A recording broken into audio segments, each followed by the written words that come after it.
欢迎回到壁画太多助眠故事。今晚我们要聊一聊那个大家都觉得特别熟悉，但却好像又不怎么熟悉的老朋友张骞。没错，就是历史课上那个跑到西域找盟友的小哥哥。你可能正躺在床上，手机滑了半天，视频也刷累了，想着今晚要不要换点口味儿，听个正经又不太正经的历史故事呢？这个想法不错。不过在你准备放松之前，先点个赞，点下订阅吧，顺便在留言区留下你所在的城市和此刻的时间，让我知道此时还有多少夜猫子在陪我熬夜讲故事。好，让我们一起进入今晚的故事。说到张骞这个人，大家首先想到的往往是丝绸之路，好像他是个专门出去旅行，给后代留下一大堆美景攻略和网红打卡点的博主一样。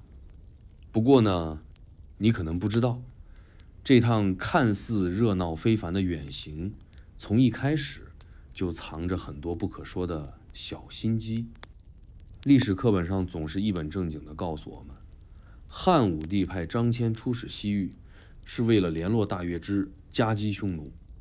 毕竟当时的匈奴就像个惹不起的校园大哥，隔三差五就来敲一下汉朝的门，喊一声交保护费。这对于雄心勃勃又有点玻璃心的汉武帝来说，显然是不能忍的。但事实上，事情真有这么简单吗？今天我们就一起撩开历史的帷幕，好好看看这场远行背后的那些秘密。事情的起因，说白了还是匈奴闹的。公元前139年的春天，长安刚下完一场大雨，宫廷的小太监们光着脚板跑来跑去，骂骂咧咧地扫着地上的积水。那会儿汉武帝刘彻还是个刚过20的小青年，满脑子都是各种宏伟的梦想和不着边际的烦恼。他烦的是什么呢？就是来自北方的匈奴。匈奴那群家伙骑着马，拿着弓，整天在汉朝边境来来回回，偷东西、抢牛羊，弄得边关老百姓日子过得紧巴巴的。关键是，匈奴还很嚣张，抢完东西不走，还故意在边境放几把火，烧得冒黑烟，生怕别人不知道他们刚来过一样。长安城里有些官员主张花钱买平安，送点布匹、丝绸、粮食给匈奴，叫他们消停消停。但这在汉武帝看来，简直就是认怂。这位年轻的皇帝认为，要是真想让匈奴闭嘴，那就必须找个硬茬儿，狠狠揍他们一顿。可偏偏当时的汉朝虽然家大业大，但国力刚刚恢复，要单挑匈奴还真有点玄乎。于是汉武帝就琢磨起来，既然单挑不行，那我拉个外援，打个团战总行吧？可问题来了，团战得有队友啊。他看了看周围，能跟汉朝联手打匈奴的国家也不是很多。但听说在遥远的西边，有个叫大月支的国家，跟匈奴有深仇大恨，之前也被匈奴欺负得够呛。如果能跟他们联起手来夹击匈奴，那场面岂不是非常刺激？于是汉武帝下了个决定，派人前往西域找大月支聊聊，看能不能交个朋友，一起揍匈奴。讲到这里，可能有人会说，不对呀，主播刚才不是说背后藏着秘密吗？这不挺合理的吗？别着急，事情的关键就在于这个大月支，他可不是什么寻常的国家。这个大月支啊，本来在西域活得挺滋润，结果一不小心得罪了匈奴，被匈奴一路赶到了更西边，跑到了中亚那块，彻底远离了老家。而且有个关键问题是，当时汉朝对大月支的情况也不完全了解，只知道他们曾经很强大，现在被匈奴欺负惨了，估计心里憋着一肚子火，应该挺愿意找个盟友联手报仇的。但汉武帝和他的臣子们并不傻，这么重大的国家决定，怎么可能只靠猜测呢？其实，除了找盟友，这次行动还有一个隐藏很深的目的，就是摸清西域究竟长什么样。你想想看，汉朝当时的版图虽然大，但除了自己家门口那一圈，对更远的西域可以说是一无所知。只听说那边有奇怪的姑娘和漂亮的果子。不，是只听说那边有奇怪的果子和漂亮的姑娘，还有很厉害的兵器和宝贝，还有葡萄干。可到底是真是假，谁也不知道。这种感觉就像你家旁边开了一家传说中非常厉害的餐馆，朋友们都说好吃，但你又没亲自去过，天天在家里琢磨，这滋味肯定不好受。所以说，张骞这次任务表面上是找盟友，实际上呢，更像是汉武帝在偷偷伸出脑袋，想偷偷看一看西边到底发生了什么，好给自己下一步的行动提供点参考。所以这次任务其实是一次冒险的探路，更是一场前途未知的博弈。但在汉武帝眼中，只有这样大胆的一步，才能真正撕开阻碍帝国发展的迷雾。张骞就是被选中的那只探路领头羊。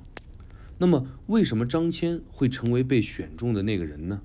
他凭什么能够担当这样重要的使命？毕竟这可不是什么好差事，搞不好命都要搭进去。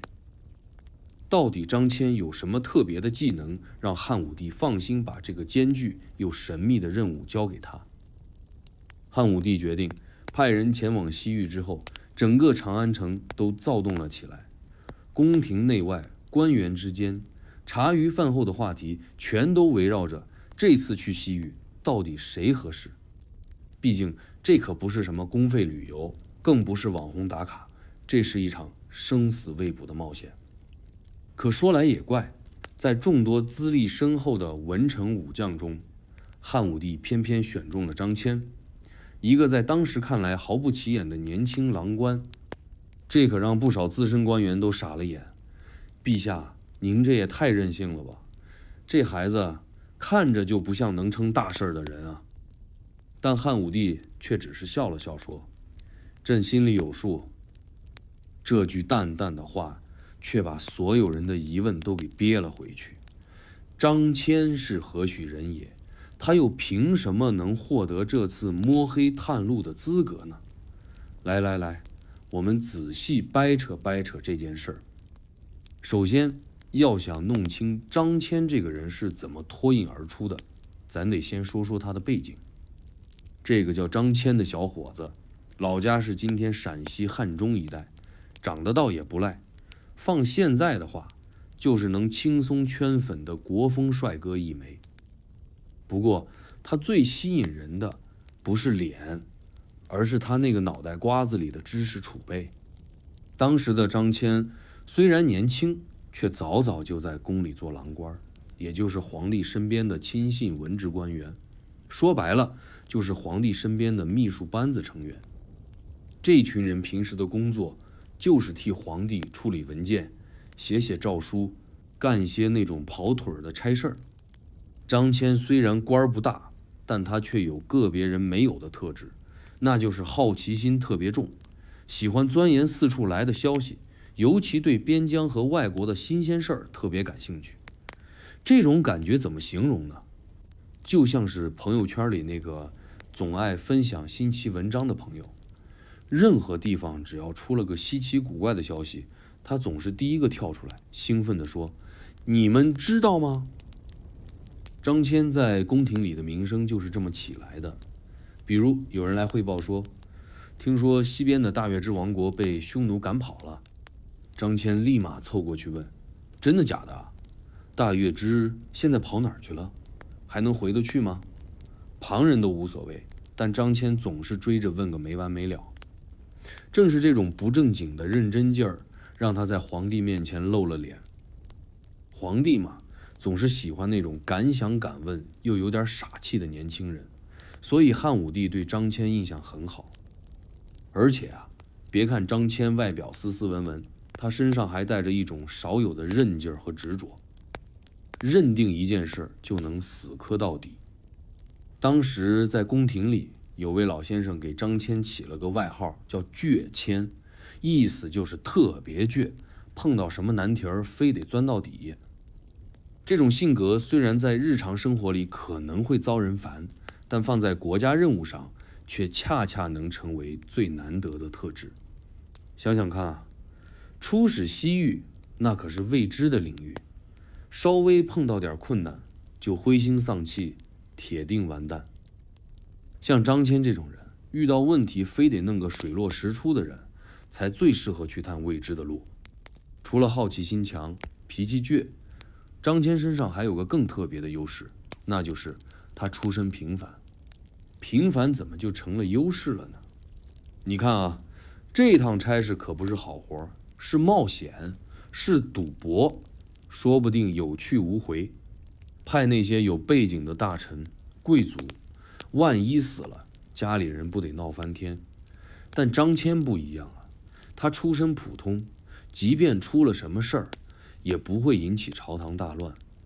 所以，从汉武帝的角度来说，张骞简直就是个完美的人选，能力出色，胆大心细，而且就算任务失败，国家的损失也相对可控。当然了，这话皇帝肯定不会明着说，但心里肯定是这么盘算的。这么一分析，张骞被选中也就不奇怪了。不过，张骞自己是怎么想的呢？难道他不知道这次任务的风险有多大吗？毕竟，当时前往西域可不是背个包就能去的旅行，那地方对汉朝来说简直像是外星球，去一次都可能要把命丢在半路。但让人佩服的是，张骞自己似乎并不怎么犹豫，相反，他还主动请求皇帝允许他带一个人同行。这个人就是他刚刚娶进门的妻子甘夫人。这就奇怪了，明知道路途凶险，干嘛还非得带老婆去冒险呢？有人就问张骞：“兄弟，你这是何苦啊？自己去不就行了吗？非得带上老婆，要是出事了，多危险！”张骞却淡定地回答：“既然是未知之旅，前路生死难料，我若独自前去，即便回来了，也不知道要多久。我妻子若在家中等候，日夜煎熬，还不如一同前往，生死相依，也不枉夫妻一场。”哎呦，你听听人家这话说的，多浪漫，多么优秀的老公啊！这事儿要放现在啊，只要两口子能在年底完成任务，安全回国，那你就等着看各种热搜吧。那个煽情煽的啊，保准你含着泪说：“啊，这也太好哭了。”于是乎，在众人诧异和敬佩的目光中，张骞和甘夫人就这样踏上了前往西域的漫长旅程。说实话，咱们现在回头看历史，总觉得这个决定充满了勇气和担当。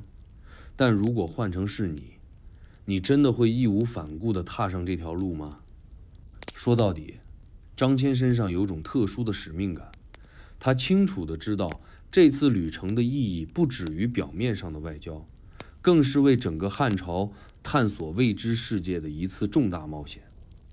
而他自己也许早就预感到，这一路上必定会经历很多人无法想象的坎坷和考验。但就是这样一个年轻人，背负着国家的期待、个人的理想，还有对妻子的承诺，迈出了这决定性的第一步。你是不是也很想知道，他们踏出这一步之后，会不会真的顺利地抵达目的地？一路上又会遇到哪些意想不到的状况呢？一大早的长安城外，天刚刚亮，空气中还带着一点夜里的凉意。张骞站在队伍最前面，望着面前这一条似乎永远望不到头的路，心里五味杂陈。此时的他虽然表面上波澜不惊，但内心却已经翻江倒海了好几遍。昨天晚上临出发前，甘夫人特地准备了2坛子酒，一坛祭拜先祖，一坛夫妻对饮。她笑着对张骞说：“明天一走，这一路你可别嫌我唠叨。”张骞哈哈大笑：“有夫人同行，哪怕天天听你唠叨，我也开心。”两人对视一笑，都明白这次分别于长安的意义非同寻常，前路未卜，但却充满希望。队伍中还有一位胡人向导，叫甘英。这人早年间曾经往来边疆，对西域多少有些了解。皇帝特意安排了他跟随，一方面是向导兼翻译，另一方面则是悄悄观察这位叫张骞的年轻郎官到底能走多远，能干多大事儿。这一天，皇帝并没有出来送行，只派了几名宫中侍卫前来督促启程。但就是这样低调而又简短的场景，却引来了许多城里的百姓围观。听说了吗？这帮人要去西域。真的假的？去那么远的地方干啥呀？还能干啥？打匈奴呗。他们这点人，打个什么匈奴啊？我看就是送人头。围观的人群里嘀咕声一片，队伍中的随从听了脸色都变了，连张骞都微微皱了皱眉头。甘夫人倒是坦然，她轻声安慰：“咱们的路还没开始呢，就被他们吓住了吗？”张骞微笑点头，不再理会外面的闲言碎语，领着队伍踏上了旅程。刚出长安城的时候，大家的心情还算轻松，毕竟一路上草木茂盛，景色宜人，远处山峦连绵起伏，倒也像是一次春游。但很快问题就来了。出城不过半日功夫，张骞发现他们好像被什么人盯上了。刚开始的时候，甘英提醒张骞：“大人，后面好像有人跟着我们，要不要留心点儿？”张骞回头看了看，果然发现远远的有几个骑马的人在偷偷摸摸的跟踪。他不动声色地摆了摆手：“别惊动他们，先看看再说。”当天傍晚，队伍扎营休息，张骞特意安排士兵在外围巡逻。甘夫人好奇地问：“你担心什么？”张骞没急着解释，只示意他仔细听帐外的动静。果不其然，不到半个时辰，巡逻的士兵匆匆跑来报告：“有人靠近咱们的营地了。”张骞一听，心里顿时敲起了小鼓。来得这么快？他二话不说，带着士兵迅速冲出营帐，将来人团团围住。这几个骑马的汉子被抓了个正着，顿时脸色惨白，一个劲儿求饶：“大人误会啊，我们只是附近的百姓，想着来看看热闹。”张骞冷笑了一声：“热闹？深更半夜来看热闹？说吧，谁派你们来的？”那几个汉子起初还装傻，但很快就扛不住压力，招了实情。原来这几人根本不是什么附近的百姓，而是朝廷内部有些官员派来盯梢的。他们听说张骞年轻经验不足，怕他出了差错连累到自己，所以悄悄派人跟随监视。这种情况看似荒唐，却也不难理解。毕竟此行风险巨大，任何意外都有可能牵连甚广。这些官员们谨慎过头也不足为奇。张骞听完后叹了一口气，但他并未深究，而是警告了这几人一番后，便放了他们离开。甘夫人问：“为何不追究下去？”张骞无奈地笑了笑：“人情世故，追究下去徒增麻烦，不如放他们走，反正他们也不敢再跟来了。”经过这么一场小插曲，队伍的气氛顿时严肃了许多。张骞意识到，这趟西行绝非表面上那么简单，除了明面上的风险，背后还有看不见的暗潮涌动。几天之后，他们正式进入了边疆地带。边疆的环境骤然严峻起来，茫茫戈壁滩上狂风大作，扬起漫天尘土，队伍被吹得睁不开眼睛。最要命的是，物资消耗远超预料，水源也越来越难找。有些士兵甚至开始私下抱怨，当初干嘛要来啊？这么苦的日子，什么时候是个头啊？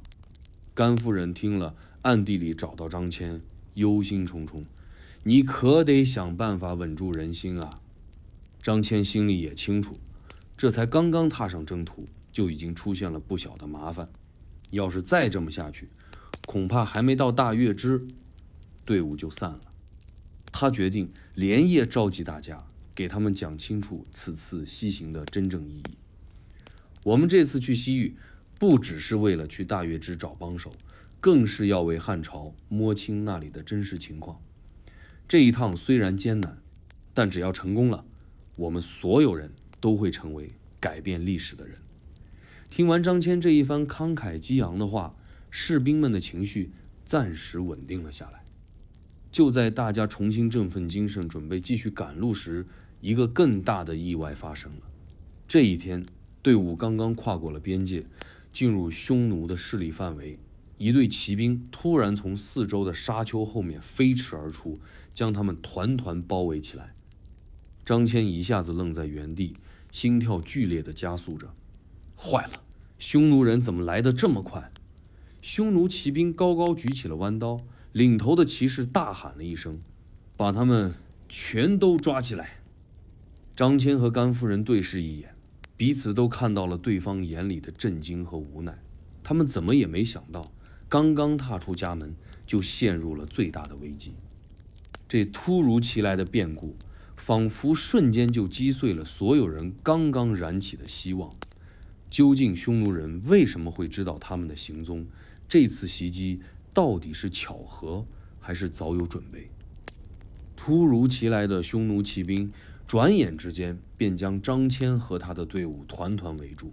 匈奴骑士们个个骑着骏马，手持弯刀，眼神中透着一种难以形容的嚣张。为首的是个壮汉，一脸大胡子，看起来凶神恶煞，盯着张骞半晌，忽然放声大笑。汉朝这次派来的居然是个小白脸，看上去连剑都提不稳，还敢来找我们麻烦。身后的匈奴士兵顿时也跟着哄堂大笑，气焰嚣张到了极点。张骞面色平静地看着他们，心里却清楚，现在绝不是耍嘴皮子的时候。他悄悄向队伍使了个眼色，示意大家不要轻举妄动，然后上前一步，不卑不亢地说道：“我们是汉朝使臣，前往西域访问月支，你们可知道这样阻拦使者的后果？”大胡子首领眯起眼睛，冷笑了一声：“少跟我来这一套！你们汉朝的伎俩我早看穿了。所谓使者，其实都是间谍，想偷偷摸摸穿过我们匈奴的地盘去找盟友。你以为我们都是傻子吗？”说完，他又挥了挥手里的弯刀，语气陡然变得阴冷起来。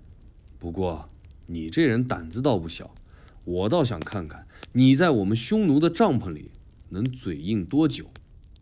话音刚落，匈奴骑兵便一拥而上，迅速把张骞他们绑了个结实。这一切发生得太快了，张骞连挣扎的机会都没有。他心里暗自叹了一口气，知道自己还是低估了这趟旅途的凶险程度。很快，张骞和他的队伍就被带到了匈奴人的营地里。匈奴人的帐篷非常简单，但足够抵御草原上凛冽的风寒。大胡子首领将张骞关在一个单独的小帐篷里，语气带着威胁地说：“年轻人，好好想想怎么讨我欢心吧，否则你的脑袋随时都可能搬家。”帐篷外头的风呼啸着，张骞被单独关押，周围一片死寂。他知道，接下来将面临的考验可能远比想象中更加严酷。起初，匈奴人只是简单的审问，试图弄清楚张骞一行真正的目的。但张骞嘴巴极其严密，除了表明自己是使者之外，绝口不提任何其他的细节。这让大胡子首领非常不满，开始对他进行长期的软禁。每天清晨都会有匈奴士兵押送食物进来，扔在帐篷里头就走了，连一句多余的话也没有。就这样，时间一天天过去，张骞依旧无法摆脱这场困境。甘夫人则被单独关押在另外一处，但张骞丝毫不知道她的情况。他经常一个人望着帐篷顶，苦苦思索脱身之计。有一次，那个大胡子首领忽然带着酒和肉进了帐篷，看似热情地说：“兄弟，咱们交个朋友吧，你告诉我实话，我保证对你不薄。”张骞冷静地抬头看了看他，淡淡的回应：“我就是个普普通通的使臣，实在没有什么别的可以告诉你的了。”大胡子恼羞成怒，摔门离开。经过几次试探，匈奴人终于失去了耐心，但又不愿意轻易杀掉张骞，于是干脆将他长期扣押起来，不再搭理他。张骞的日子反倒安稳了一些，表面上不受虐待，但精神上的煎熬却愈发沉重。他开始意识到，这种被软禁的状态也许会持续很长时间。然而，张骞并非普通的囚徒，在最初的慌乱与茫然之后，他逐渐开始调整心态，利用被软禁的机会，开始仔细观察匈奴人的生活习惯、军事力量和内部联系。他悄悄注意到，匈奴人部落之间其实并不那么团结，各个部族之间暗藏着很多微妙的关系。与此同时，他发现匈奴的军事制度极其严密，行动迅速，这也难怪他们总能轻易地骚扰汉朝的边疆。这一切在张骞看来都是宝贵的情报。如果能够有朝一日回到长安，这些细节无疑将帮助汉朝更清晰地了解匈奴。很快，几个月过去了，接着是1年、2年，直到整整10年。是的，这可是10年啊！这10年里，他早已习惯了匈奴草原上的狂风呼啸，习惯了帐篷里永远昏暗的光线，也习惯了孤独与等待。让他最难受的，却是无法得知甘夫人的情况。直到有一天，一个熟悉的身影悄然出现在他面前。那天，送食物进来的匈奴士兵换成了一个女人。张骞定睛一看，竟是甘夫人。两人四目相对，眼圈同时一红，却都强忍住激动，默契地保持安静。甘夫人低声告诉张骞，这10年来，她同样一直被软禁，但一直在暗中观察匈奴的巡逻规律和守卫安排，已经基本摸清了逃出去的路线。张骞听完，心里重新燃起了希望之火。他们决定再等等，等待一个最合适的时机。在这个时候，张骞也终于明白，10年的囚禁其实并非全无意义。他曾经以为自己是单纯的失败者，没能顺利完成任务，但如今却意识到，正是这10年的观察和隐忍，让他积攒了远远超出一般使者所能掌握的重要情报。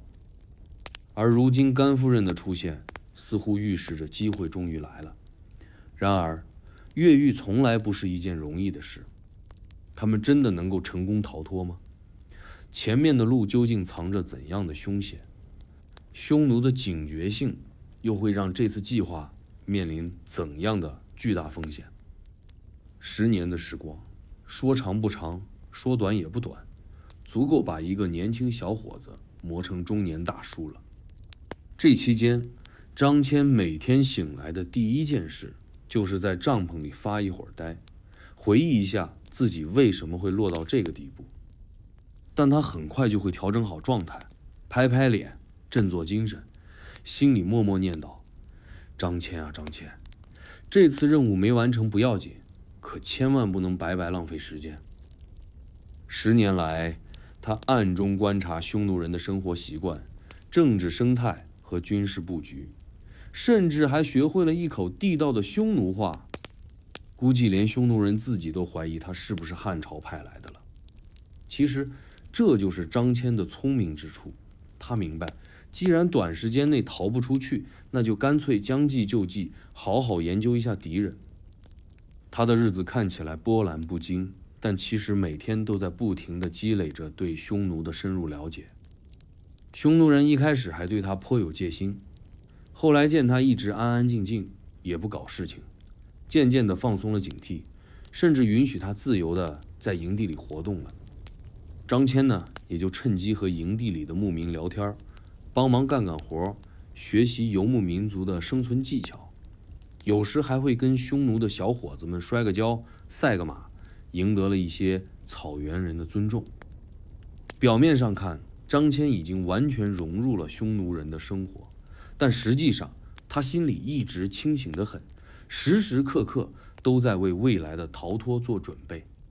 他发现匈奴人虽然凶悍好斗，但其实内部各个部族之间的关系非常微妙，经常因为草场和牲畜的问题相互争斗。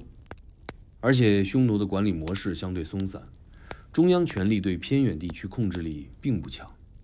于是张骞敏锐地感觉到这种局势非常适合利用，一旦他和甘夫人有机会逃脱，就能凭借这些内部的漏洞成功离开。就在这时，甘夫人终于再次秘密联络了他。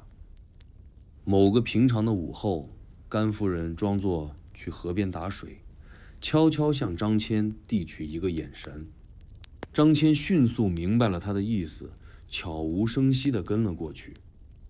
两人来到河边僻静之处，甘夫人低声说道：“我已经安排好了，我们的逃跑路线在夜晚巡逻士兵最少的方向，只要趁乱离开，就能避开他们的追击。”张骞点了点头，深吸一口气说：“好，这次我们一定要成功。”回到营地后，张骞心里暗自盘算着如何掩护他们的行动。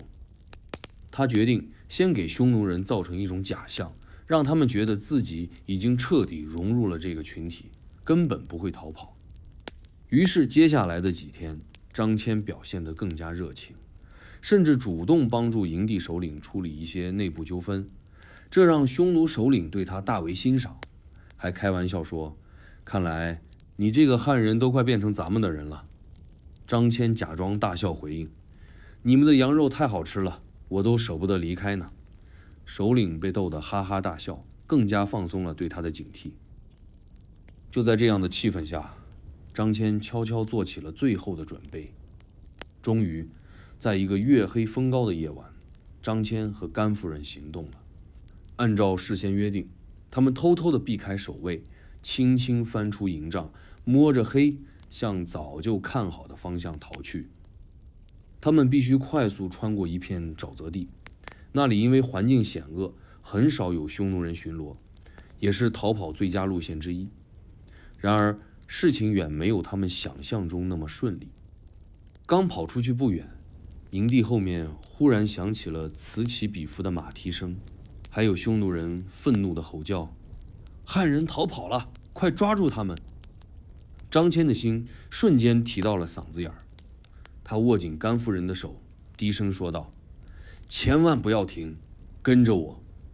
两人拼命地向前跑，身后匈奴骑兵的声音越来越近。此时的张骞脑子里飞快地盘算着逃跑路线，眼看身后追兵越来越近，他忽然灵机一动，拉着甘夫人猛地转向，跳进了旁边一处泥泞的沼泽坑中。匈奴骑兵因为看不清前方环境，只顾拼命向前追，丝毫没注意到他们已掉头隐藏了起来。泥坑又脏又臭，张骞和甘夫人趴在泥浆里一动不动，连呼吸都变得异常缓慢，生怕稍微动一下就会被发现。几分钟后，追兵的声音渐渐远去，周围重归死寂，张骞才敢小声地说道：“好了，走。”甘夫人刚要起身，却发现脚陷得太深，怎么也拔不出来。张骞赶忙帮他，一边用力拽，一边低声安慰：“没事，别怕，很快就好了。”两人折腾了好一阵子，才狼狈不堪地爬出来，满身泥浆，但好在暂时脱离了危险。他们快速地往前走，心里清楚，这次行动已经彻底暴露，必须加快速度逃出匈奴控制的区域，才能算真正安全。这次险象环生的逃亡，彻底唤醒了张骞心中的求生本能。他不再是那个单纯的汉朝使臣，而变成了一个足够坚韧、足够冷静的求生者。他知道，从现在起，他们的每一步都必须非常小心，因为只要稍微出一点差错，就可能再也没有第二次逃脱的机会。而更重要的是，张骞清楚地意识到，眼前的路并不是简单的离开匈奴，而是真正踏上通往西域的未知旅程。他们真正的挑战才刚刚开始。那么，接下来这对逃亡的夫妻又会遇到哪些始料未及的困难？这片广袤而神秘的西域究竟会给他们带来怎样的惊喜与危机？草原上的月光清冷而明亮，犹如一层薄薄的纱幕，给荒凉的戈壁披上了一丝温柔。就在这迷蒙月色下，张骞和甘夫人拖着满身泥浆狼狈前行。他们知道，刚才的侥幸不过是暂时的，真正的危险还没有过去。张骞一路不停地回头确认，生怕刚才追击的匈奴骑兵会突然再次出现。甘夫人虽然疲惫不堪，却仍咬紧牙关，紧紧跟随，不愿拖慢丈夫半步。凌晨时分，他们终于躲进了一处隐蔽的岩洞。张骞拿出身上的皮囊递给甘夫人，先喝点水，歇一会儿，接下来还要赶很远的路。甘夫人接过皮囊，轻轻喝了一口，却不由自主地叹了口气，抬头看着洞口的星空，语气低沉：“我们能逃出去吗？匈奴人会不会一直追杀我们？”张骞沉默了一下，伸手轻轻握住他的手：“一定会逃出去的，相信我。”甘夫人点了点头，虽然满眼疲惫，但目光却依然坚定：“我相信你，只要能陪你一起走到最后，吃再多苦也值得。”岩洞外渐渐泛起晨光，他们知道天一亮就必须马上行动。接下来的一段日子，张骞和甘夫人彻底陷入了一种近乎疯狂的逃亡状态。他们只能夜晚赶路，白天则找个隐蔽处躲起来休息，尽量避开任何可能遇到匈奴人的地方。这一路上，他们无数次遭遇险情，有时候匈奴的巡逻队就在他们躲藏的地方不远处经过，惊得两人连呼吸都要屏住。有时为了躲避追兵，他们不得不绕路走进险恶的沼泽，布满尖锐石块的山地，甚至为了躲避视线而钻进杂草丛生、毒蛇出没的草丛。张骞心里很清楚，这样下去迟早会被耗尽体力，必须找到机会摆脱追击。然而，就在张骞感觉快到极限的时候，老天似乎终于站到了他们这边。有一天，他们意外地遇上了一小群同样逃亡的匈奴人。说来也巧，这几个人是被匈奴单于追杀的叛逃者，领头的人名叫阿木尔，过去曾是匈奴的一个小部族首领，因得罪了匈奴单于而带着几个亲信逃亡。他们碰到张骞夫妇后，彼此紧张地互相打量了一番。张骞主动用流利的匈奴语解释了自己的身份：“我们是汉朝使臣，被你们的单于囚禁多年，正在逃往西域。”阿木尔一听，先是惊讶，随即大笑起来：“看来我们都是一样的倒霉蛋啊！既然这样，不如我们一起走吧，多几个人也好多点照应。”张骞一听，立刻点头答应。这一群匈奴叛逃者虽然人数不多，但个个都是草原上的好手。他们擅长辨别方向，熟悉匈奴巡逻队的行动规律，更懂得如何躲避追击。这场巧遇使张骞夫妇的逃亡顿时多了一丝转机。与阿木尔这伙人结伴同行后，逃亡变得相对容易起来。一路上，张骞不断与阿木尔交流，从对方那里了解到更多匈奴内部的真实情况。这些情报对未来回到汉朝后都将是无价之宝。与此同时，他们的队伍也变得更加默契，尤其是在躲避追击方面，配合得天衣无缝。然而，就在他们渐渐以为终于逃出升天时，更大的危机却悄然而至。一天深夜，队伍刚刚扎营休息，一阵急促的马蹄声忽然传来。阿莫尔脸色骤变，低声对张骞说道：“不好，匈奴骑兵来了！”张骞迅速站起身来，果然看到远处的草原上一排排火把如同鬼魅一般，正迅速向他们所在的地方靠近。阿莫尔果断下令，立刻散开，各自躲避，绝不能被他们包围。张骞拉起甘夫人，飞快地跑向一旁的密林深处。黑暗中，他们根本无法辨别方向，只能凭直觉向前逃跑。张骞回头一看，匈奴骑兵已经冲进了营地，火光映亮了整个草原。阿穆尔和其他人也在混乱中分散开来，不知道去向何方。张骞此时才意识到，越狱后的旅途远比想象中更加复杂，每走一步似乎都是赌命。那一夜，他们再次经历了漫长而绝望的逃亡。天亮时分，他们终于摆脱了追击，但四周却是一望无际的荒漠，没有水，没有食物，甚至连一个能落脚的地方都找不到。甘夫人虚弱地倒在地上，嘴唇干裂，眼中闪烁着一丝绝望。张骞看着他，内心痛如刀割。他咬了咬牙，用尽最后的力气背起甘夫人，艰难地向前走去。他知道自己不能放弃，绝不能倒下，必须坚持下去。当他们几乎快要失去意识的时候，一阵若隐若现的驼铃声突然传入耳中。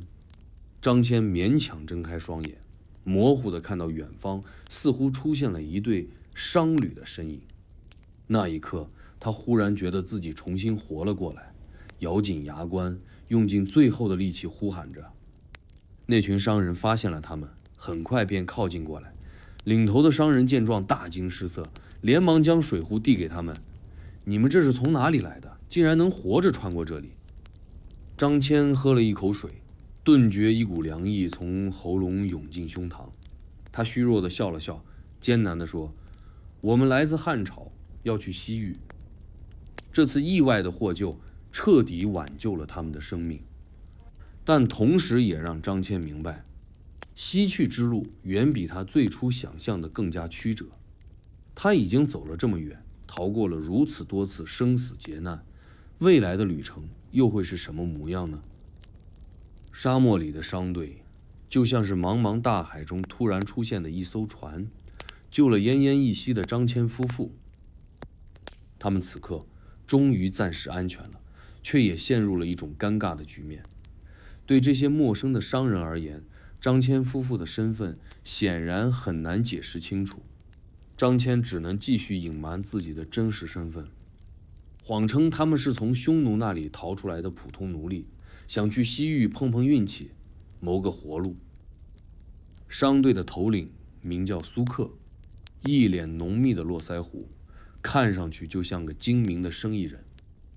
他打量了张骞一眼，微微眯起眼睛，笑了笑说：“看你们这样子，肯定不是一般的奴隶吧？不过无所谓，只要不招惹麻烦，我们就带你们走一段路。”张骞感激地点点头，心里暗自盘算着，既然已经进入西域的地界，就必须抓紧机会了解更多情况。他没有料到的是，真正的困难才刚刚开始。商队的目的地是西域一个叫楼兰的地方。当时的张骞对楼兰的了解仅限于一些模糊的传闻。那里地处丝绸之路的咽喉之地，是东西方商贸交流的重要枢纽之一，但同时也是各大势力暗中角逐的敏感区域。他意识到跟随商队前往楼兰，正好可以借机更好地了解西域各国的真实状况。然而，进入楼兰的路途远比张骞想象中更为艰险。进入塔克拉玛干沙漠之后，气候骤然变得极其恶劣，白天沙尘暴，漫天肆虐，风沙狂卷，沙粒如同刀子一样打在脸上，疼得人直不起腰。夜晚则冰冷刺骨，稍不留神就可能被冻伤。更糟糕的是，水和粮食越来越少，商队的骆驼也开始变得焦躁不安，不时发出低沉的哀鸣。张骞知道，一旦骆驼彻底失控，他们将陷入前所未有的绝境之中。就在这种艰难的条件下，队伍的气氛逐渐紧张起来，甚至开始有人怀疑张骞夫妇是不是带来了什么不祥之兆。有一天晚上，商队扎营休息时，几个商人偷偷聚在一起，压低声音嘀咕着：自从带上这2个人，咱们就没一天顺利的，这会不会有什么问题啊？是啊，听说匈奴人追捕奴隶都很厉害，万一被追上，咱们不全完了？张骞无意中听到这些话，心里顿时一紧，他知道必须做点什么了。第二天一早，趁着队伍休息，张骞主动找到苏克，坦诚地说：我知道大家对我们有疑虑，但我们真的是汉朝来的普通人，这一路上我们也吃了不少苦，绝对不会给大家惹麻烦。更何况现在咱们同舟共济，唯有团结才能活着出去。苏克沉默了一会儿，终于点了点头：我相信你，但你得知道，接下来这段路才是真正考验人心的地方，希望你们能挺住。果然，就在张骞与苏克对话的当天，商队遭遇了猛烈的沙暴，狂风席卷而来，整个天地瞬间变成了黄色的炼狱，连同伴的影子都看不清楚。狂风中，张骞紧紧抓着甘夫人的手，拼命跟着队伍向前挪动。忽然，前面有人惊恐地大喊：不好，骆驼受惊跑了！张骞还没来得及反应，就被失控的骆驼撞倒在地，瞬间失去了意识。当他醒来时，风暴已经停歇，但身边却只剩下了甘夫人和几只被风沙击倒的骆驼，商队的其他人竟然全部不见了。甘夫人满脸惊慌，声音颤抖：夫君，我们该怎么办？张骞强撑起身子，四下张望了一下，四周是一片望不到尽头的沙漠，根本无法确定方向。他知道，此时此刻他们又一次被逼入了绝境。但奇妙的是，经历了这么多的危机，他的内心反倒变得无比冷静。他拉起甘夫人，沉着地说：不要怕，我们还能继续走下去，先找找看有没有商队留下的痕迹，循着踪迹，说不定还能找到他们。他们带着最后的一点干粮和水，再次踏上了漫长而艰难的旅程。此时的张骞已经彻底摆脱了过去那个书生郎官的形象，而真正成为了一个能够在险恶环境下生存下来的冒险家。他们在沙漠里艰难前行，不断地寻找任何可能存活下去的迹象，甚至被迫食用野生植物、昆虫来维持生命。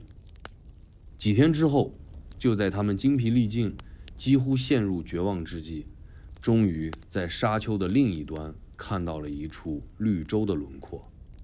他们奋力奔跑过去，终于在奄奄一息之际，踏入了这片生机盎然的小绿洲。就在绿洲边缘，他们惊喜地发现，失散的商队成员竟然也聚集在这里。原来商队当时也被沙暴吹散，但苏克凭着多年的经验，最终带着人抵达了这片绿洲。张骞和甘夫人的意外出现，让商队众人大为惊叹，也彻底消除了之前的疑虑，纷纷称赞他们的勇气和坚韧。苏克拍了拍张骞的肩膀，微笑着说道：你们真的是命大，居然能活着穿过这种沙暴，以后谁再说你们不吉利，我第一个不答应。商队休整之后，终于再次出发，继续向楼兰方向前进。经过这场风暴之后，张骞与商队成员的关系更加融洽，也得以了解到更多有关西域各国的内幕情报。然而他更清楚，眼下经历的一切都只是旅程真正开始的序幕罢了。西域的面纱才刚刚被掀开一角，前面等待他们的又将是怎样的考验与发现？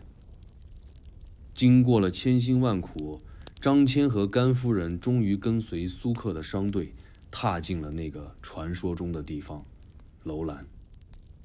楼兰这个名字一出口，就自带神秘色彩，总让人联想到荒漠里隐秘的宝藏，或是带着薄纱跳舞的异域姑娘。然而，当他们真正踏入这座城市时，却完全不是想象中的样子。张骞站在城门口，看着眼前这个尘土飞扬、破败不堪的小城，表情略显复杂地问苏克：“这就是楼兰？”苏克苦笑了一下：“怎么，有点失望吧？大家第一次来都会这样，毕竟外面的传说总是比现实精彩。”张骞只能摇头苦笑。说实话，他的确有些失望，但更多的是困惑。传说中的西域强国大月支与楼兰究竟有什么关系？眼前这座不起眼的城市究竟能否帮他实现初始的目标呢？他们进入城中，街道上满是沙尘，房屋低矮简陋，居民神色淡漠。商队一到，马上就有当地人围了上来，兜售水果、布料，还有各种看不出用处的小玩意儿。苏克熟练地挥手赶人，然后小声对张骞说：“楼兰地处丝绸之路的中段，名义上是个中立城邦，但实际上已经被匈奴控制了好几年，生意越来越难做了。”张骞心里顿时咯噔一下，原本的失望瞬间升级成了紧张。他追问：“被匈奴控制了，那大月支呢？”苏克叹了口气：“你说的大月支早就不在这附近了，很多年前就被匈奴赶到西边去了。现在他们去了更远的地方，叫做阿姆河一带，就是今天的中亚了。”张骞顿时呆在原地，半晌没说出话来。他脑海里飞快地盘算着，如果大月支真的被赶到那么遥远的地方，那么自己的任务岂不是已经失败了一半？但很快，张骞又冷静了下来，转念一想，既然来了楼兰，不如多打听一下情况，也许能发现些有价值的线索。于是，接下来的几天，张骞主动跟着苏克到楼兰的集市上转悠，四处打探消息。楼兰虽小，却异常热闹，每天都有无数商人带着不同的货物经过这里，中原的丝绸，西方的宝石，南方的香料，还有各种叫不出名字的异域水果。张骞边观察边跟不同的商人闲聊，竟然还真的打听到了不少有用的信息。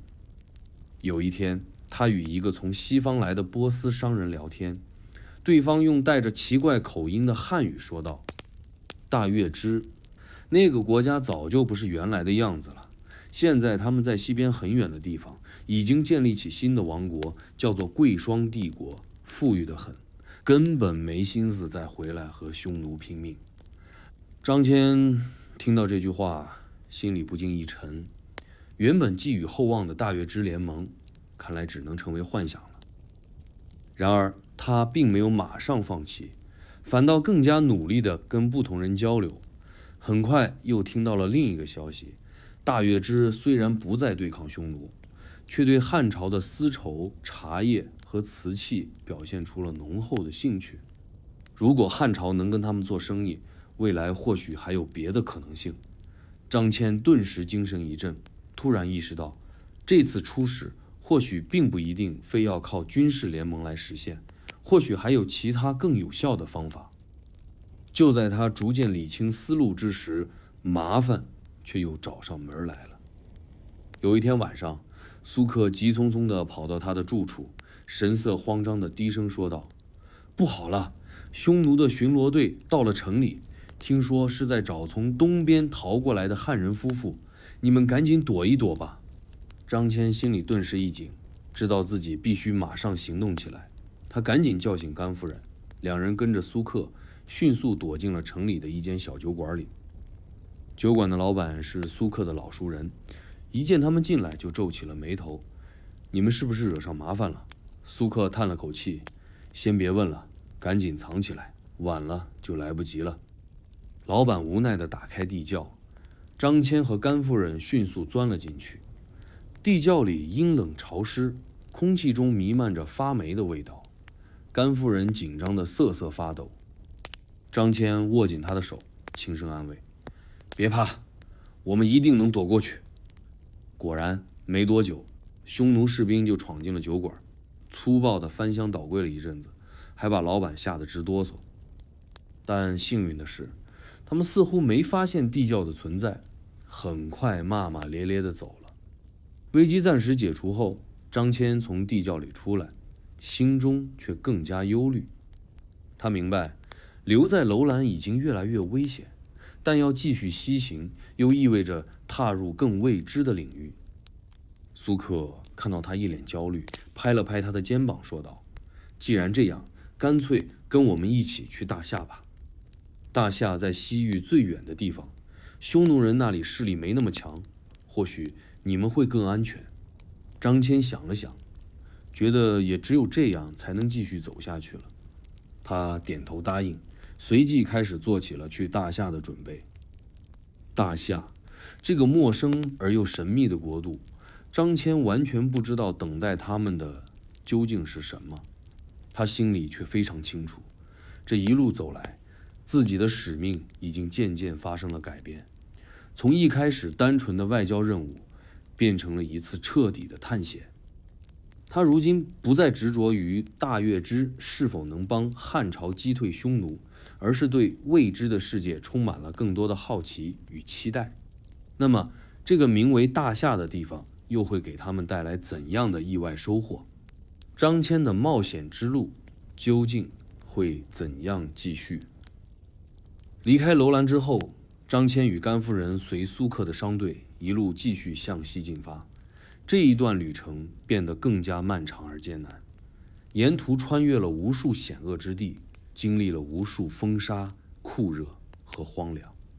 但经过前面的波折之后，张骞的内心已经变得越来越坚强，甘夫人也逐渐适应了这种艰苦的旅程，甚至有时候还能笑着打趣：“夫君，咱们这一趟走着走着，怎么感觉从外交使节变成了专业旅行家呢？”张骞听了，笑着摇摇头。不止旅行家，还得加上地理学家和探险家才行。但两人心里都清楚，这次的任务早已远离了原本的目标。商队一路西行，终于渐渐靠近了那个神秘的大夏国。大夏是当时西域诸国中最遥远也最为神秘的一个国家。张骞对他的了解极其有限，心中自然也充满了期待和疑问。这一天傍晚，商队抵达了一座大夏边境的小镇。张骞放眼望去，顿时被眼前的景象惊呆了。宽阔的街道，整齐的房屋，街边来来往往的各族商人，甚至还有一些他从未见过的奇异商品。尤其是路边摆摊的小贩，竟然兜售着丝绸和瓷器，而那些货物的样式和做工，赫然与汉朝几乎一模一样。张骞揉了揉眼睛，不敢相信地问：“苏克，你确定我们真的已经到了大夏？”苏克哈哈大笑：“看你的样子，不会是被吓坏了吧？这里就是大夏，西域最富裕的国度之一了。”张骞心里顿时掀起了惊涛骇浪，他根本无法理解，远在万里之外的大夏为何会出现汉朝才有的商品。他带着满腹疑惑在街上仔细观察，很快又发现了更多令人震惊的细节。当地人居然使用着铜钱，这种货币与中原汉朝使用的几乎毫无差别，而更让他感到不可思议的是，街边甚至有人在售卖汉朝风格的酒器与餐具。这一切都让张骞感觉自己仿佛穿越了时空，回到了久违的故乡。此时苏克拍了拍他的肩膀，笑道：“别发呆了，大夏是丝绸之路的重要贸易中心，汉朝的商品早就传到这边来了。虽然这里人可能不知道你们汉朝在哪儿，但你的家乡在这里可是非常有名的。张骞这才渐渐明白，原来汉朝与大夏之间早已有了某种神秘的联系。他瞬间领悟到，这次出使西域真正的价值，也许远超最初那个联络月支的目标。他开始积极地在大夏当地四处打听，试图了解更多关于这种奇妙联系的细节。很快，他结识了一位当地颇有名气的老商人，名叫艾尔萨。艾尔萨听张骞说起自己来自汉朝，兴奋得差点跳起来：“你竟然真的是汉人！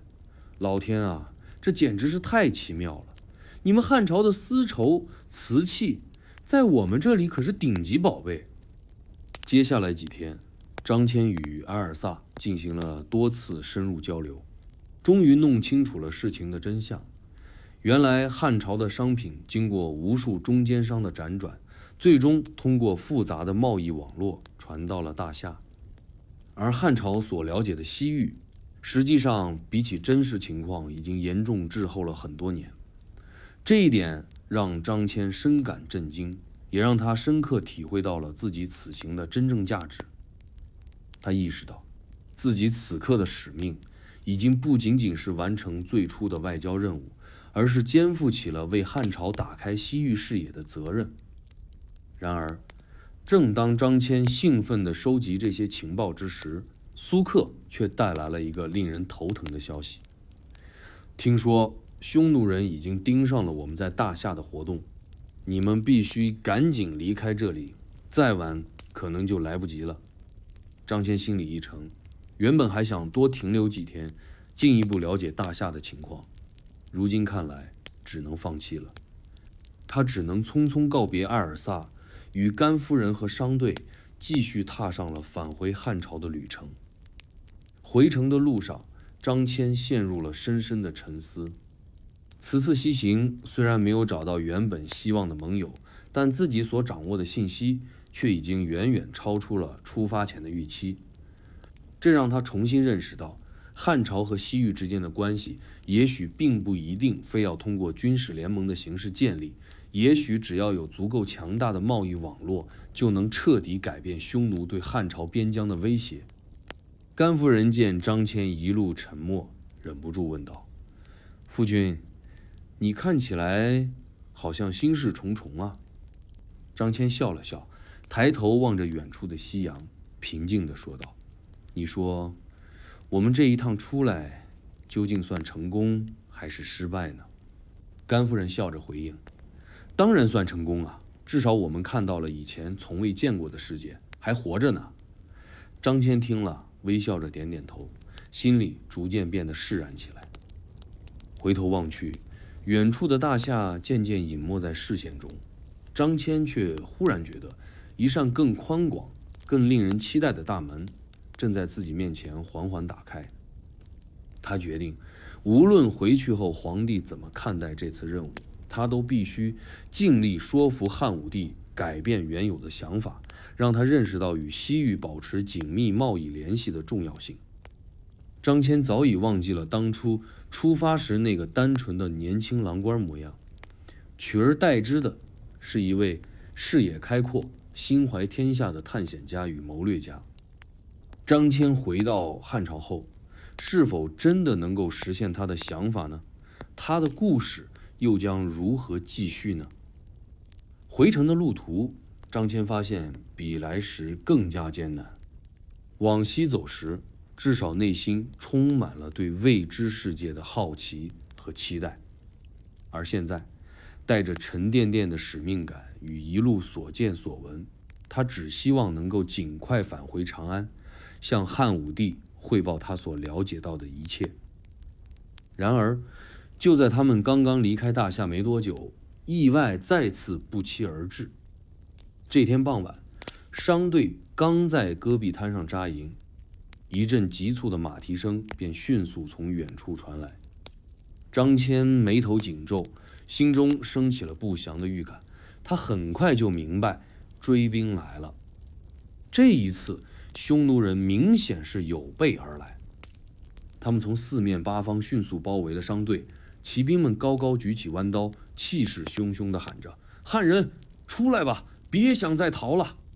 苏克和其他商人惊慌失措地看向张骞，怎么办？他们显然是冲你们来的。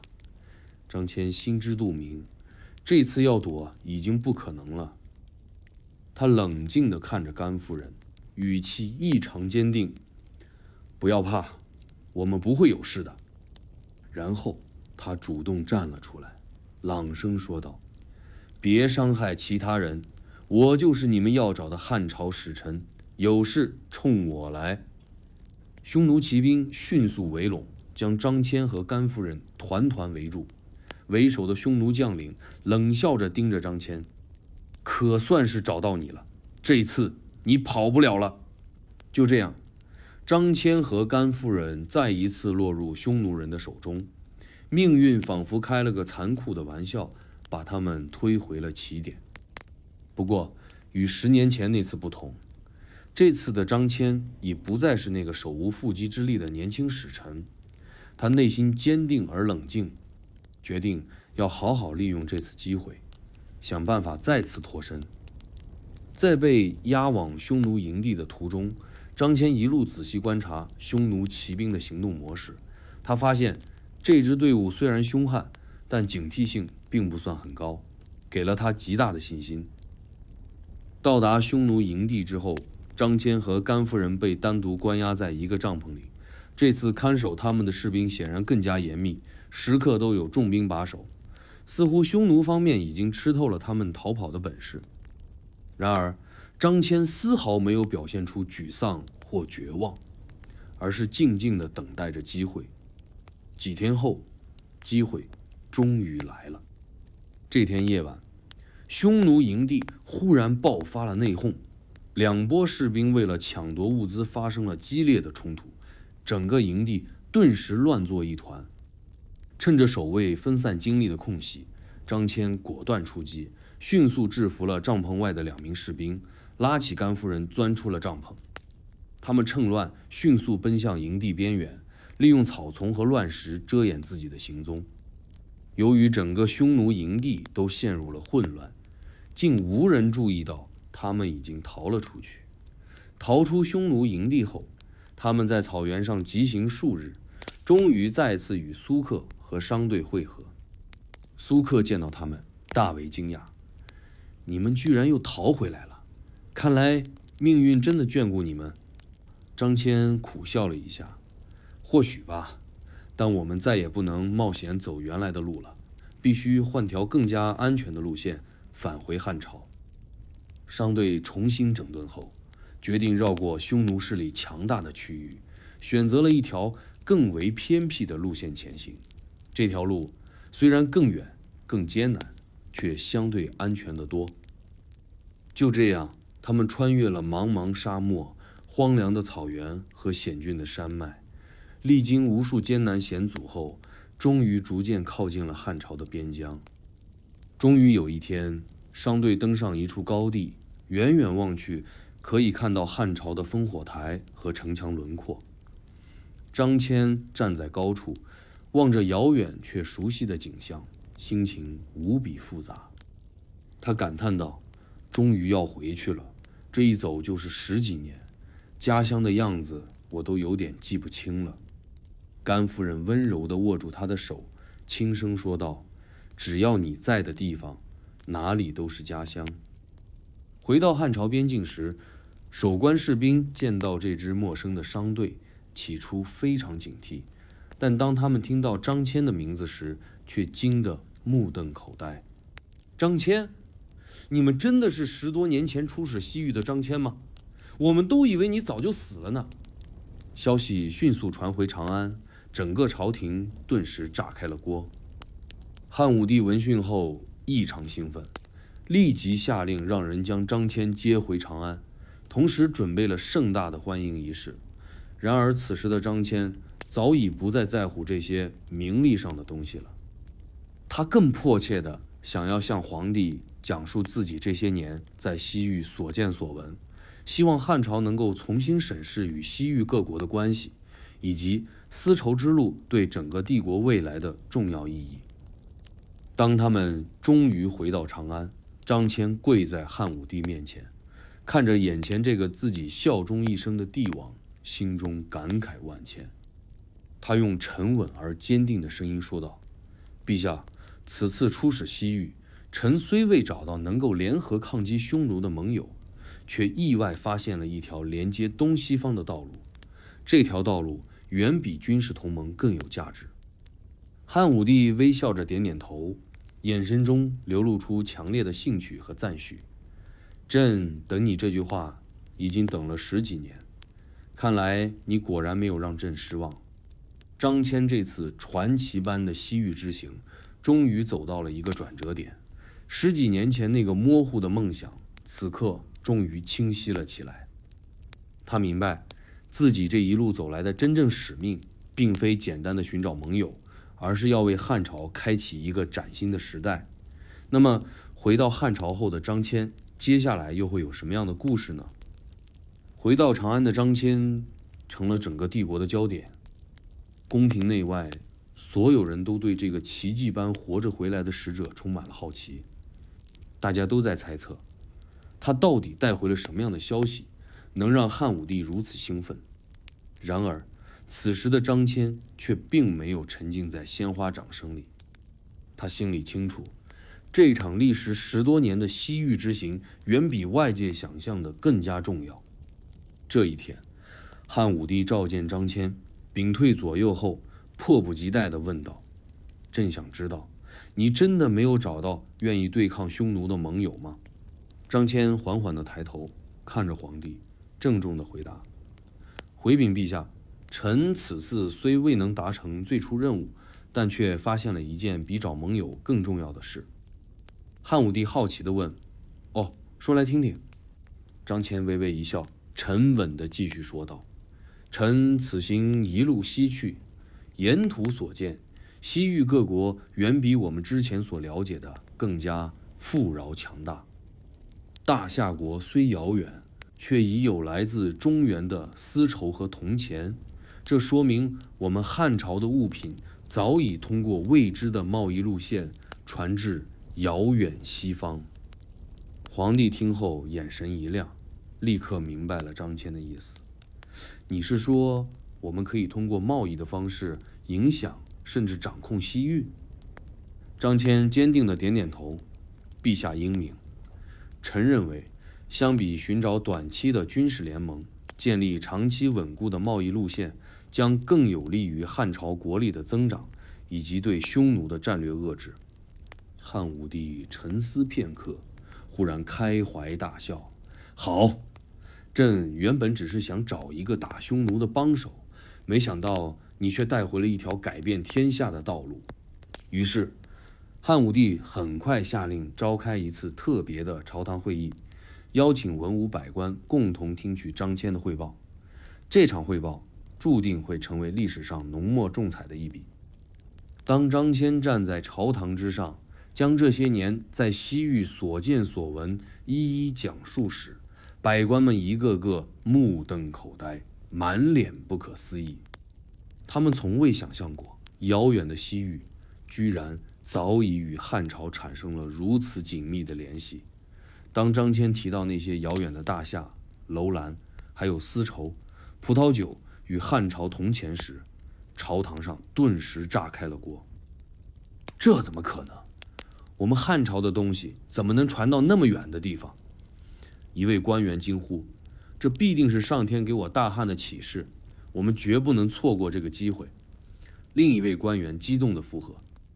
汉武帝安静地听完后，示意众人肃静下来，目光炯炯地看着张骞，缓缓说道：“朕决定，即日起由你亲自负责，筹划与西域各国建立贸易通道，真正打开通往西方的丝绸之路。”张骞躬身行礼，坚定地回应：“臣领命。”自此之后，张骞正式开启了他全新的使命。他不再仅仅是一位出使外国的外交官，而是成了一位真正意义上的帝国边界探索者与开拓者。皇帝为他安排了全新的职务，赋予他更高的权力与更大的资源支持，让他能够全力以赴筹备这条贸易通道的建立。但新的挑战也接踵而至。当张骞真正开始行动后，他才逐渐意识到自己面对的困难远比想象中复杂。朝中那些习惯了墨守成规的官员们一开始对他的计划颇有抵触，甚至有人在背后冷嘲热讽。张骞只不过是出了一趟远门，回来就满口大话，真以为自己能改变汉朝不成？不过张骞并没有在意这些流言蜚语，他的眼光早已超越了眼前的名利。他开始召集大量商人和工匠，详细规划通往西域的路线和中转城市，甚至亲自设计了许多便于长途跋涉的车马工具，以应对未来更加频繁的贸易往来。与此同时，张骞还在汉武帝的支持下建立了专门的情报体系，招募大量探险家和间谍，以便更加深入地了解西域各国的实际情况。很快，汉朝就拥有了前所未有的详细西域地图和情报数据库，而张骞的这套计划也渐渐获得了朝廷内外更多人的支持与认可。一天傍晚，甘夫人在家中问张骞：“夫君，你这一生原本只想做个安静的郎官，现在却变成了全汉朝最忙碌的人，你有没有后悔过？”张骞笑了笑，平静地回应道：“过去的我只能看到眼前的路，而现在我眼前看到的是整个天下，这种感觉你能明白吗？”甘夫人微微一笑，轻声说道：“我当然明白，因为无论你去哪里，我都会陪着你一起看遍天下。”张骞握住妻子的手，心里充满了前所未有的满足与自信。虽然他不知道接下来还会遇到怎样的艰难险阻，但他却非常清楚，自己正在做的事必将彻底改变汉朝的未来。此时的张骞已经彻底完成了他最初那次出使的蜕变，他不再只是汉武帝派出去寻找盟友的普通使者，而真正成为了打开帝国未来边界的探险者和开拓者。那么，张骞筹划的这条丝绸之路能否真正顺利建成呢？朝廷内外那些反对的声音，最终又会对他的计划造成怎样的影响呢？张骞在长安忙碌的日子虽然充实，却并不轻松。这一次，他承担的不再只是个人的安危，而是整个帝国未来的命运。然而，就在他忙于筹划丝绸之路具体实施的时候，一些新的麻烦又悄悄冒了出来。朝廷中反对派的声音一直没有消失，甚至逐渐发展成了一股阻碍力量。有一天，汉武帝将张骞召进宫中，表情有些凝重地说道：“你知道吗？最近朝廷上有人在议论，说你在西域这么多年，很可能已经被匈奴收买，现在故意推动开通丝绸之路，目的就是引诱我汉朝深入西域，中了匈奴人的圈套。”张骞听了心头一紧，但他很快便镇静下来，坦然回应道：“陛下，臣若真有异心，早在西域的那些年里就不会回来了。臣所做的一切，全都是为了大汉江山长远着想。”汉武帝微微一笑，拍了拍他的肩膀：“朕当然信你，但你也要小心，毕竟那些反对你的人不会轻易放弃。”就在此时，一个更加棘手的消息传到了长安。匈奴人似乎已经知道了张骞的计划，开始在边境区域加紧戒备，甚至扬言要切断汉朝与西域之间所有可能的联系。张骞意识到，如果匈奴的威胁真的升级，这条贸易通道就可能还未开始便已夭折。因此，他决定再次启程，亲自带队前往西域边境，寻找解决方案。甘夫人得知张骞再次出行的决定后，心中虽然不舍，却仍坚定地说道：“夫君放心前去吧，我会在家中等着你平安回来。张骞安慰地抱了抱他，轻声说道：放心，这一次不会太久，我很快就回来。于是张骞再一次踏上了前往西域的旅途，只是这一次他带着的是整整一支汉朝的精锐小队，目的明确，想办法疏通西域与汉朝之间的道路。然而当他们刚刚抵达边疆地区时，意外却再次降临了。原来匈奴人早已布下埋伏，试图一举歼灭张骞的队伍。面对突然杀出的匈奴骑兵，张骞沉着冷静，指挥汉朝士兵迅速组织防守。激烈的战斗仍然难以避免，双方在荒漠中展开了一场惨烈的厮杀。混战之中，张骞左肩负伤，鲜血迅速染红了他的衣服，但他咬紧牙关，始终坚守阵地，最终成功击退了匈奴的进攻。战后，张骞疲惫地坐在篝火旁，包扎着伤口，心情却异常沉重。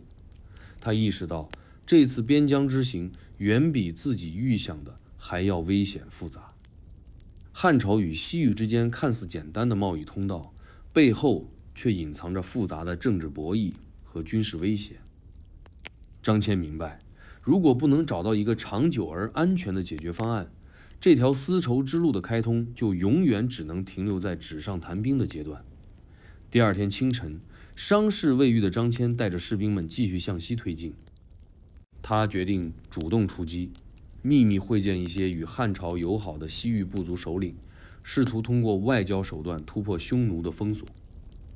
经过几天秘密的穿行，他们终于与西域一些愿意与汉朝合作的部族取得了联系。一位名叫乌尔登的部族首领热情地招待了张骞，双方很快便进入了坦诚的交流。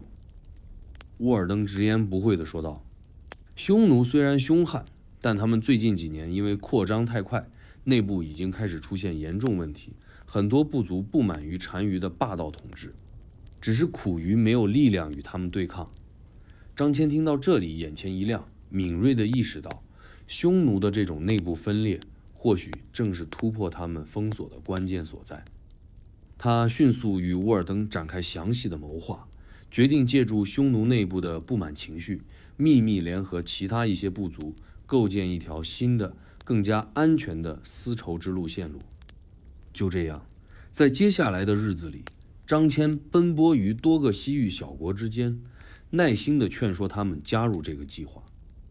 他凭借自己多年来积累的人脉和口碑，最终赢得了多个部族首领的信任，成功构建起一张牢固的外交网络。就在张骞为新计划初步成功感到欣慰之时，汉朝朝廷却再一次传来了令人头疼的消息。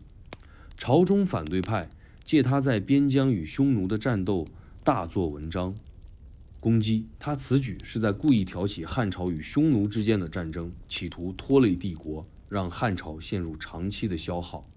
张骞看着这封来自长安的密信，内心复杂的难以言说。他再次体会到了权力斗争的残酷，深感自己虽然一直怀着一片赤诚之心，但最终仍然难以摆脱被误解的命运。回程途中，他一路沉默寡言，内心反复思索着如何应对朝中的非议与匈奴的威胁。就在抵达长安城外的时候，张骞忽然停下脚步，看着远方巍峨的城墙，轻声说道：这条路我已经走得足够远了，无论他们怎么说，我都不会放弃。张骞知道自己现在所做的一切都已经远远超越了最初的使臣使命，而是关乎整个帝国未来100年的布局。然而他能否顺利地克服这些内外困境，实现自己的目标呢？接下来的挑战与考验又将会有怎样的变化呢？张骞终于又一次站在了长安的宫门前，此时的他已不再是那个风尘仆仆、衣衫褴褛的流亡者，而是肩负重任，带着一整套宏大战略回归的帝国使节。他的脸上多了几道风霜的痕迹，鬓角也染上了几缕白发，但那双眼睛却更坚定，更透亮。他知道，这一次他必须为自己多年来的奔波和努力交上一份不能被忽略的答卷。他进宫觐见汉武帝，坐在御座之上，听完张骞的第2次西域之行汇报，神情复杂良久，才开口：“朕信你，但你要知道，信你是一回事儿，让天下人都信你是另一回事。”张骞拱手躬身，坦然说道：“陛下，臣从未奢求所有人都相信我，但臣所见所行皆为大汉之力。若臣所筹之道100年后能通4方之商，聚万国之力，则臣死亦无憾。”汉武帝沉默了片刻，忽然笑了：“你回来了就是功劳。这次朕要让你真正成为朝廷的眼睛和耳朵，朕要你以使节之名建制度、设节点，真正铺开这条通往西域的大道。”张骞知道，这是皇帝给予他最大的肯定。他从一介郎官到出使使节，再到帝国战略顾问，此刻才算真正完成了身份的蜕变。他带着皇命，再次着手整顿西域通道。他开始挑选信任的人手，任命分区官员，在各个关键点设立中转站与驿馆，甚至还在边疆沿线设立了军事哨卡，保护商旅安全。他懂得，要真正让这条路活起来，不光靠勇气，还得靠制度。与此同时，张骞还秘密会见了一批在西域活动的民间商贩，收集各地最新情报。他发现，过去那种由上而下的政策推进，很多时候效果并不理想，反倒是这些靠双脚丈量西域土地的小人物，更知道什么叫真正的通道。他把这些民间智慧整合进系统里，提出以商养路、以路聚商的策略，主张由官方保障通道安全，鼓励民间商贩积极往返。这一理念一出，立刻引发了极大争议。朝中不少保守派官员跳出来反对，这不是鼓励草民四处游走吗？一旦边疆失控怎么办？张骞却不慌不忙，若我们不能掌握边疆的流动性，那就会被流动性所吞噬。与其赌，不如输。汉武帝被说动了，果断表示支持。自此，丝绸之路不仅开始从地图上具象化成真实路线，更逐步形成制度化的通商政策。商人们开始络绎不绝地往返西域，汉朝商品源源不断地流入各国，而来自西域的葡萄酒、苜蓿、胡麻、香料也开始进入中原市场。但正当一切渐入正轨时，张骞又遭遇了一次突如其来的重击。一位他亲自委派的边关官员贪污军饷，截留商人货物，引发西域小国不满，甚至有边民遭到杀害。这起事件迅速传回长安，反对派立刻借机攻击，你说你是为汉朝通商，结果却给边疆惹来了麻烦，这就是你所谓的丝绸之路。汉武帝震怒，下令彻查。张骞自知无法推卸责任，立即主动请罪。他在朝堂之上跪拜于地，臣愿受责，但恳请陛下明察。此事之错在于执行者，不在通道之策。若因1两败类而弃100年大道，实为大错。汉武帝最终并未重罚他，而是令他彻底整顿边关腐败。张骞知耻后勇，3个月内将出问题的各站点全部清查整顿，罢免失职之人，重新设置监察机制。这次雷霆手段令朝野皆惊，也让所有人意识到，这条路不只是通往西域的商道，更是制度和秩序的延伸。整顿完成后，张骞曾与甘夫人一起悄悄去了长安城外的小山丘上，那是他们当年刚成婚后短暂小住的地方。他站在山坡上望着远方，夕阳将他拉出一个细长的影子。甘夫人轻声问他：你后悔过吗？当初接下这个任务？张骞望着遥远天际，想了好一会儿，摇头，没后悔。我曾以为使命只是把一个信送到远方，但现在我明白，真正的使命是打开别人从未敢想的路。甘夫人握住他的手，那这条路还要继续走下去吗？张骞点头，要走，但不是我一个人走了，这是属于整个汉朝的路，也是属于我们后代的路。如今的张骞已不再只是一个名字，他是制度的奠基人，是地图上的线条，是商队出发前口中传颂的传奇。丝绸之路已经不再是一个抽象的设想，而是一个正在呼吸、正在行走的帝国动脉。而这个动脉的搏动声里，藏着一个曾经囚于匈奴10年的人用命走出来的方向感。下一步，汉武帝是否真的如他所说，要以张骞所见为眼，以西域为镜，彻底重塑对外战略？帝国的版图又会因为这位使者的远行而发生怎样的变化？张骞的名字在汉武帝心中已不再是一个失败的外交官，而是一把钥匙，一把打开帝国视野、改写边疆格局的钥匙。他虽未带回大越氏盟友，却带回了整个西域的地理、民族、物产、风俗，带回了一条路的雏形，也带回了一个被过去误判的世界。张骞从未对外夸耀自己，但汉武帝却越发意识到，这个沉稳的使者正在把大汉朝拉向更遥远的地平线。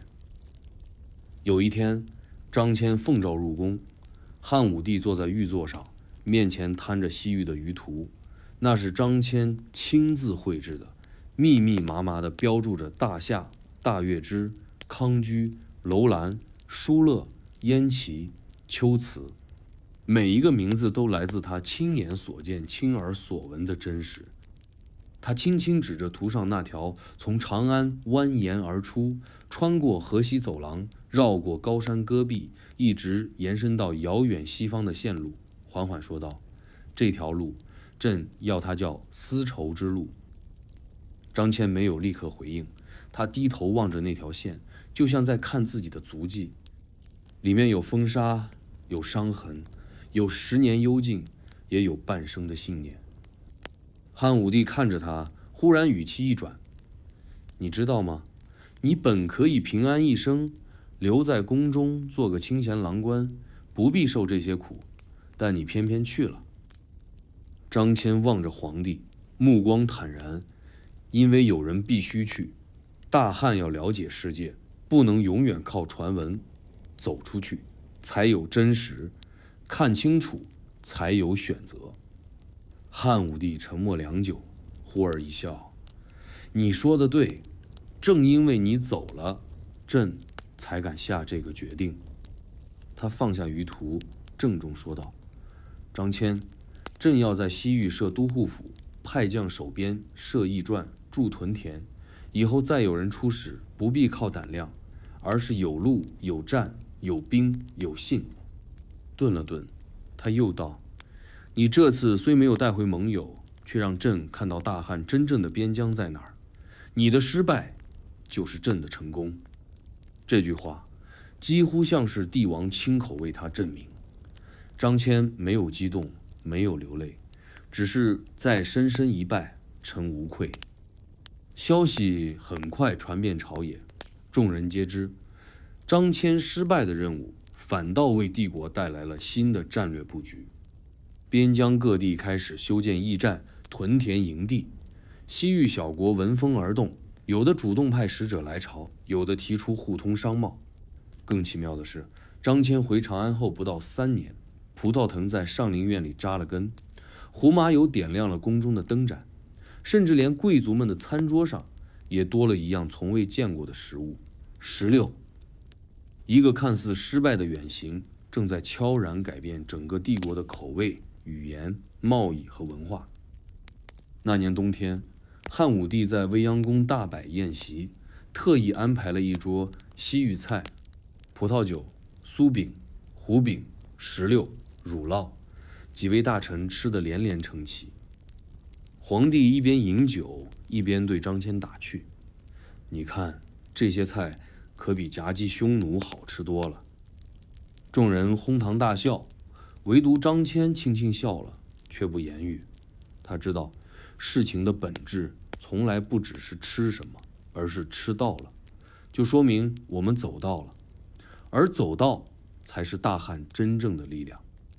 朝堂之上，不少当年反对张骞的人此刻也变了口风，有的称他为西域通神，有的称他为大汉路演。但张骞始终不骄不躁。他明白丝绸之路这条线也许能在图纸上画出，也能在现实中铺开，但他真正改变的是帝国对世界的态度，从孤高自守到睁眼看外。他有一次私下对好友感叹：出使之初，人人都说我是去找盟友，但我后来才懂，皇帝真正要找的不是盟友，是边界的尽头，是帝国认知的边缘。那个盟友的借口只是给这段远行的合理包装，真正的命题是一个关于天下的天问。有一天，他独自去了未央宫后的石阶上，那是最初离京的地方。他站在那里，望着天边悠悠长路，仿佛又看到年轻时的自己和刚成婚的甘夫人一起出发的背影。他轻声说：“我们当年说要走出去，如今真的走出来了。”甘夫人不知何时站在他身后，听完这话，柔声接道：“而你也真的回来了。”这一刻，没有鼓声，没有旗帜，没有金銮宝座，只有一对夫妇和一条他们走过的路，而这条路正从他们脚下一直扑向更远的未来。张骞知道，他的任务已完成，他不再需要披甲再战，也不再需要说服谁去远行。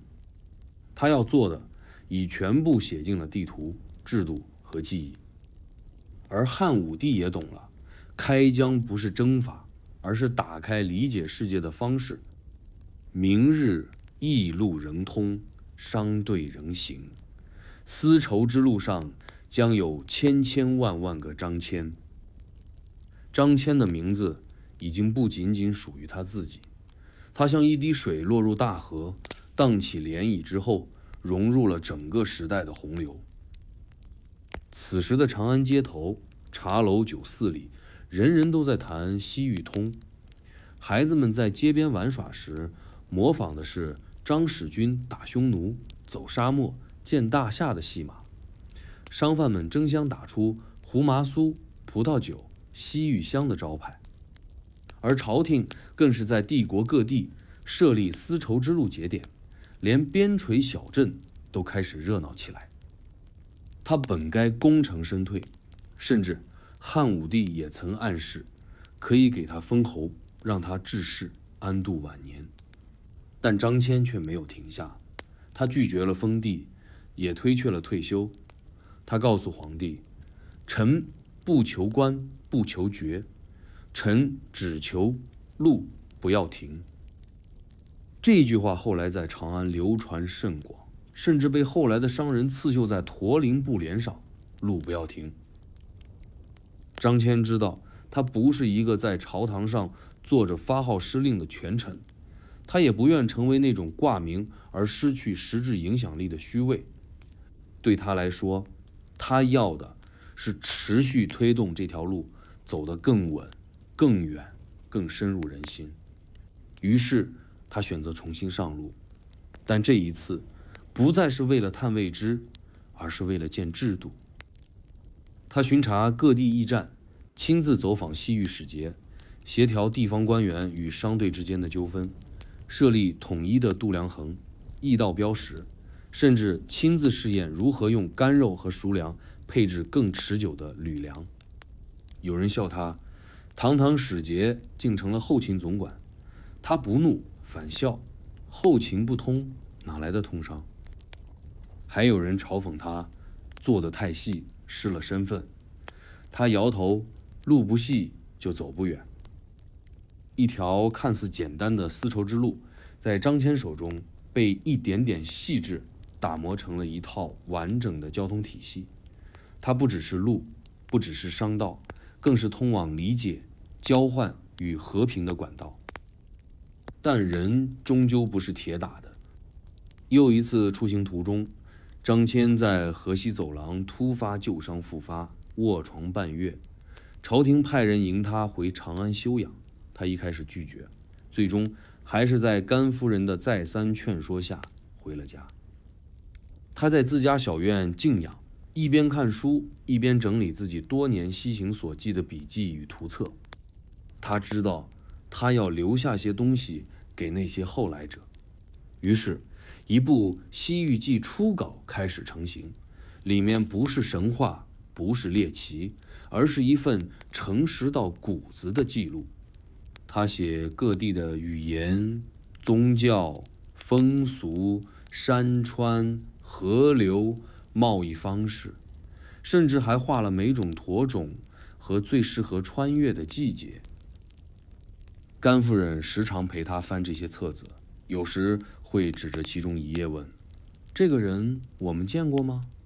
张骞点点头，他是我们在大夏遇到的那个卖青葡萄的老人。他告诉我，大夏人喝酒是庆生，也是送别。甘夫人点点头，低声笑道：“那这书里有我吗？”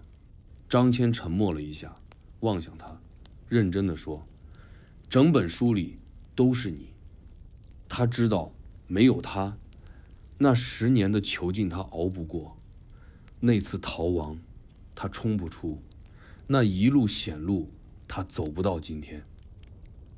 那年秋天，张骞再一次请求出使，却被汉武帝婉拒。皇帝派人传话：“你该歇一歇了，路已经走通，不必再一人踏遍。”张骞听后久久无言。他走到院子外，看着满天落叶，轻轻坐下，说道：“原来是这样啊。”那一年，他50多岁，眉眼间依旧沉静如初，只是那股穿越草原、直面风沙的倔劲，已然转化为一种更深沉的睿智。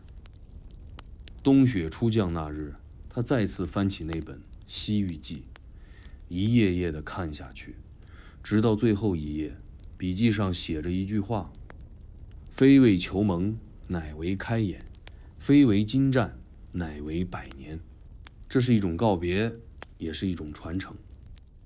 张骞没有在战场上死去，也不是在宫廷争斗中落败，而是在一段路走尽之后，静静地留下了世界，留给后来人去走。如果你还醒着，那么你已经陪我走完了张骞这一段旷世孤旅。我们看过沙漠的日出，听过风吹帐篷的声音，绕过战争和误解，也在一条叫丝绸之路的细线边缘，看见了历史的深远。张骞已经归来，路也已通，而你也该启程去梦里旅行了。现在你可以慢慢放下故事，把思绪交给梦。